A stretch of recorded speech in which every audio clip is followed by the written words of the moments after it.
Imagine Swiggy மாதிரி ஒரு அப்ளிகேஷனுக்கு daily 1 million trillion கணக்கில் டேட்டா வருது. அதாவது யூசர் என்ன ஆர்டர் பண்ணுறாங்க, அதுக்கப்புறம் எந்த ரெஸ்டாரண்ட்டுக்கு அதிக ஆர்டர் வருது, அதுக்கப்புறம் எந்த சிட்டியில் அதிக ஆர்டர் ப்ளேஸ் ஆகிருக்கு, இப்படி நிறையா டேட்டா வந்து ஸ்டோர் ஆகிட்டே இருக்கும்.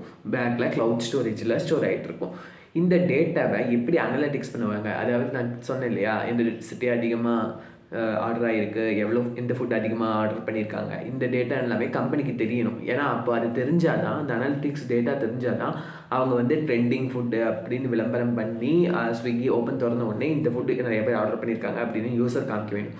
அந்த டேட்டாவை எப்படி ஸ்பீடாக அனலைஸ் பண்ணுவாங்க? ஓகேவா? இப்படி மில்லியன் ட்ரில்லியன் டேட்டா இருக்குது.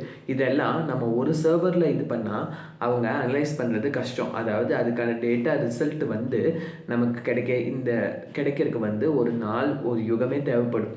இதை ப்ராசஸை ஈஸி பண்ணுறதுக்கு கூகுள் ப்ரொவைட் பண்ணுற டூல் தான் டேட்டாப்ராக்னு சொல்லுவோம்.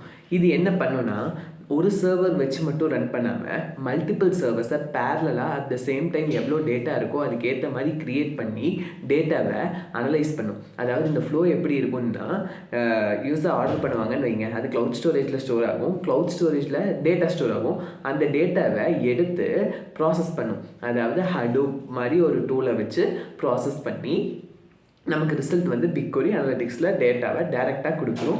Millions of servers, suppose huge number of data இருந்தாலுமே அது ஸ்ப்ளிட் பண்ணி மல்டிபிள் சர்வர்ஸ்க்கு அனலைஸ் பண்ணி ஒரு ஆன்சரை நமக்கு ஈஸியாக கொடுத்துரும்.